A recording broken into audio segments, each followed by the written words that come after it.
Hello， 大家好啊！歡迎翻到嚟 Superfresh 嘅 channel。咁今日呢條片啦，就唔係再同大家咧去到貼題啦，又或者咧去溫一啲重點啦。咁如果想睇翻一啲嘅重點重溫片嘅話咧，咁可以去睇翻我上兩條片啦。咁呢條片入面咧，我係想俾大家一啲嘅 bio 最後提示，一啲喺臨開考之前咧，我都好想去提一提大家嘅嘢。好啦，咁我哋就事不宜遲啦，即刻開始。好啦，咁第一樣嘢啦，好 basic， 但係亦都係非常之重要，咁就係時間管理啦。咁一直咧有去到 keep 住計時操卷嘅同學咧，你哋應該會熟悉咗自己每一個嘅卷入面部分 MC long quiz 同 essay 咧，到底可能用大概幾多嘅時間去到做啦。咁不過啦，避免咗咧，可能你考試嗰陣時係特別緊張啦，好執着一啲題目，好希望咧條條都做得最好嘅情況底下，咁如果呢個題目啦，即係可能諗咗好耐，有機會咧會可以打亂咗你之後做卷嘅時間。咁所以啦，無論大家咧平時係即係計時操卷得幾多都好啦，咁喺真正咧去到考嗰日啦，都記得咧一定要去到 time keep。咁 MC 36條咧就建議大家30至40分鐘入面去做完啦。咁如果你45分鐘入面咧都做唔完啲 MC 嘅話，咁就係時候咧要跳去下一個部分啦。咁而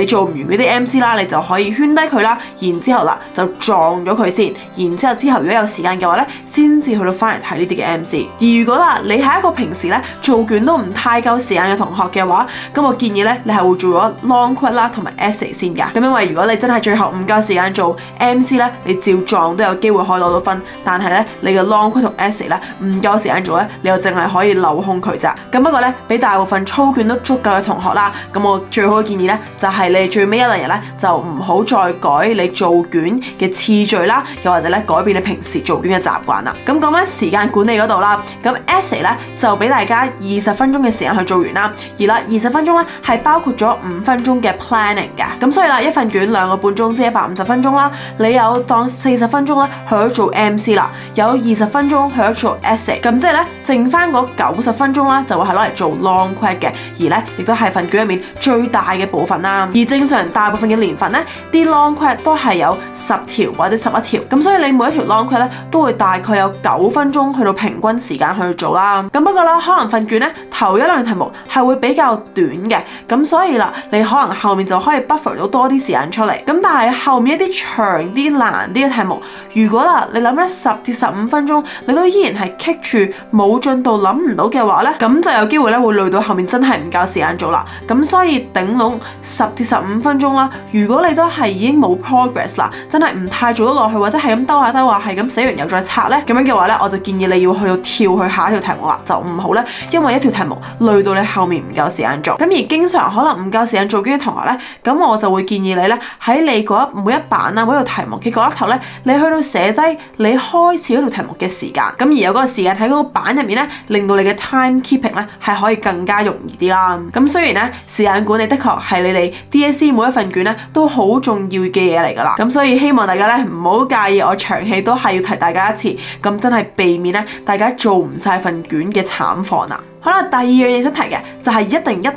咧要去到 plan essay。咁而我自己嘅做法啦，咁唔係話大家一定要跟先會高分，咁但係咧就可以參考一下啦。咁我咧一開卷第一樣嘢就一定會先睇份 essay 先嘅。咁然之後啦，就去判斷一下嗰條 essay 到底係 type 1、type 2定係 type 3嘅題目。咁如果咧你唔知我講緊啲乜嘢係 type 1、2、3嘅 essay 嘅話咧，咁你可以睇翻呢一條之前咧我拍咗講解 essay 嘅片。咁你判斷咗條題目問緊乜嘢啦，同埋佢係乜嘢type 嘅 essay 之後咧，你就可以咧喺一開卷嗰陣時，首先揾3至5分鐘嘅時間咧去到做 planning。咁而 essay 嗰條片咧，亦都有教大家點樣去做 planning 㗎。嗱，咁一開頭開卷嗰下去到 plan 咧，咁其實係可以保證到你喺頭腦最清晰嘅時候啊，咁樣就去到寫個 plan 啦。咁就可以避免咗咧，你之後可能做到唔太夠時間啦，咁就好手忙腳亂咁樣去到亂咁 plan，跟住就開始寫，甚至更加差咧，就係你完全冇 plan 就去到開始寫啦。咁因為嗱，一條冇 plan 嘅 essay 永遠咧都唔係一條高分嘅 essay。好啦，咁你用完3至5分鐘，亦都係5分鐘係頂到盡，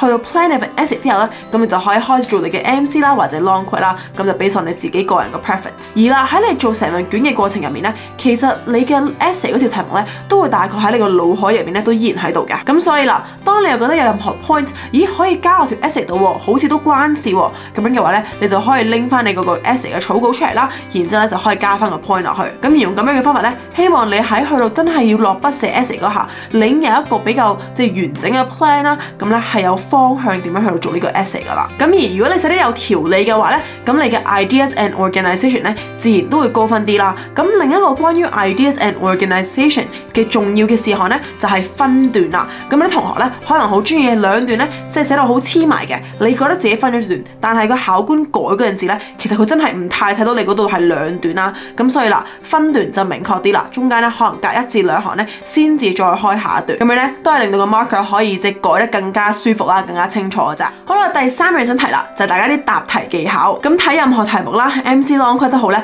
都一定咧要去到圈題目，去到圈低啲關鍵嘅字眼。咁我理得你有圈又好，或者你係用 highlight 一齊又好，咁樣咧都係避免自己去到犯啲低級嘅錯誤啦。即係例如咧，可能題目問你 correct and incorrect 啦，最基本，又或者啦，佢條題目咧係叫你 describe and explain 嘅，咁但係咧可能你會睇漏咗個 describe， 咁咧就淨係去到 explain， 咁樣嘅話就會失咗好簡單嘅 describe 嘅分數。又或者啦，題目咧係叫你 compare 兩樣嘢嘅，但係啦，你就可能咧就咁叫你去到 describe 兩樣嘢，你就分開咗兩樣嘢咁寫，咁樣嘅話咧就會成題都冇咗個分啦，因為咧你係唔係跟佢題目個方向啦。咁而最後一個大家都好常會錯或者容易睇漏嘅嘢咧，就係問你一個 trend 或者 pattern。咁題目 expect 你答嘅嘢咧，就係啲 increasing 啊、decreasing 啊，又或者係即係 longer、shorter， 係講緊一個改變㗎。咁咧你就千祈唔好就咁去到寫話，哦呢個地方咧係 high 嘅，嗰個地方係 low 嘅，咁亦都係啦，冇咗個改變，冇咗個 trend 咧，咁亦都係唔係跟緊題目嘅方向，就會冇分啦。嗱，咁以上所講嘅所有低級錯誤啦，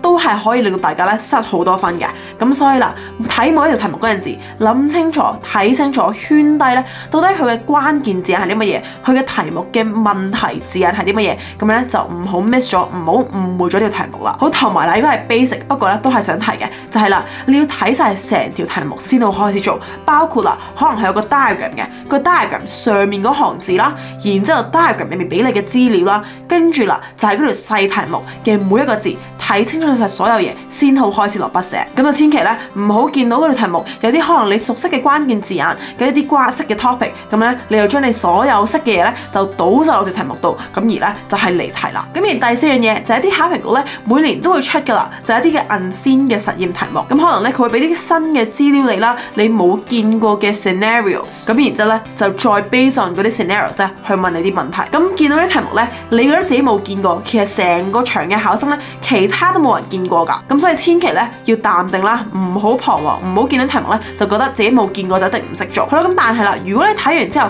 都係好 confused， 都係覺得唔係咁清楚，唔係咁識做喎，咁我提示咧就係去到諗翻嗰啲好基本實驗嘅3個 variable 啊，包括咗你嘅 independent variable、dependent variable 同埋 control variable， 咁就可以認清楚咧，到底題目入面到底佢係想測試啲乜嘢嘢啊？咁而啦，有好多時候咧，題目嘅大題目上面啦，係話咗俾你聽呢個 experiment 咧，佢個 aim 係啲乜嘢嘢㗎？而嗰啲分題入面咧，好多時候咧都會問你一啲可能 conclusion 啊、result 嘅題目啦，而嗰啲 conclusion result 咧，通常都係會 relate 翻去大題目嗰個嘅 aim 嗰度㗎。咁所以咧喺呢幾個方向去度諗啊，咁希望咧，如果喺你見一條冇見過嘅實驗題目嗰陣時咧，都係咧可以俾你更加進一步有個方向㗎。咁如果去到最差情況啦，可能咧你真係唔明嗰條實驗題係問啲乜嘢嘢啦，而咧佢有啲4分嘅 explain 嘅題目，而要記住啦，一啲4分嘅 explain 題目咧，佢入面通常咧都有1分或者2分隱藏住嘅 describe 嘅分數。咁而嗰啲嘅 describe 嘅分數咧，你就係可以去到執到佢啦。咁例如咧，你係 describe 翻嗰條題目入面佢嘅結果啦 result 係點樣樣啦，又或者啦題目入面有冇啲數字有冇啲數據咧係可以俾你去 describe 到，去到嘗試咧執下去 describe 嗰啲嘅分數㗎。咁真係啦，因為咧考評局其實每年都有啲可能特別難嘅題目啦。如果你唔識做嘅話，其實考場入面咧有好多其他考生都唔識做，咁就睇下大家到底喺呢啲嘅多分題目入面邊個執得多啲分啊？咁佢哋執下去到即係儲埋咧，咁其實就已經係分分鐘咧可以撐到你一個 grade 啦。咁所以咧見到啲難嘅題目啦，咁就入面努力去到執分啦，咁就依然去到盡力寫啦，就千祈咧就唔好就咁漏空咗就算啦。可能有第5樣嘢啦，可以算係一啲比較濕碎啲啦，可能無聊啲嘅提示。咁但係咧，我都想提大家家嘅。咁雖然咧考評局有好幾年咧已經冇考大家去到畫 graph 啊、table 啊，又或者係一啲嘅 diagram 嘅。咁但係啦，如果佢真係萬一去到考呢一啲嘅 diagram 類嘅嘢嘅話咧，大家記得一定咧要去到寫 title。咁因為咧 title 係最簡單㗎，其實你抄翻條題目落去咧，